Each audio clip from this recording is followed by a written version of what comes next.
Hello বন্ধুরা, চলে এসেছি প্রতিদিনের মতো আজকে একটা নতুন খেলা নিয়ে। তো খেলাটা তোমাদের কিভাবে খেলতে হবে, এই দেখো এখানে একটা গোল আকার আছে, এখানে একটা বল থাকবে। খেলাটা হচ্ছে ফুটবল খেলা। তাই এই যে এখানে যে তিনটে গোল আছে, একটাই বল এখান থেকে তিনবার মারবে। একটাই ফেলতে পারলে একটা প্রাইজ, দুটো ফেলতে পারলে দুটো প্রাইজ, তিনবারই যদি তিনটে গর্তে ফেলতে পারে তাহলে তিনটে প্রাইজ। তা এখান থেকে আমি যখন বাঁশিটা দেবো তখন তোমরা বলটা ফেলবে। তাহলে বুঝতে পেরেছো? চলো তাহলে খেলাটা শুরু করা যায়। কে আছে চলে আসো। তো খেলাটা বুঝতে পেরেছো তো? আমি যখন বাঁশি দেবো তখন তুমি বলটাকে মারবে। তিনটেতে ফেলতে তিনবার তুমি সুযোগ পাবে। তিনটেতে যদি ফেলতে পারো তিনটে প্রাইজ, একটাতে ফেলতে পারলে একটা, দুটোতে ফেলতে পারলে দুটো। ঠিক আছে? আর যদি না পারো তাহলে তো কিছু করার নেই। আমি যখন বাঁশি দেবো তখন তুমি বলটাকে মারবে। ঠিক আছে? রেডি?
অঙ্কিত মালাকার খুব ভালো খেলেছে। তিনটে বলের মধ্যে দুটো ফেলতে পেরেছে। তো ওর জন্য একটা জোরে হাততালি হবে। রেডি?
জয়ন্তী হালদার। জয়ন্তী হালদারের জন্য একটা।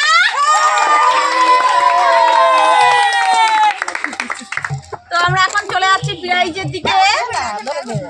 বন্ধুরা, আজকের খেলাটা তোমাদের কেমন লেগেছে? যদি ভালো লেগে থাকে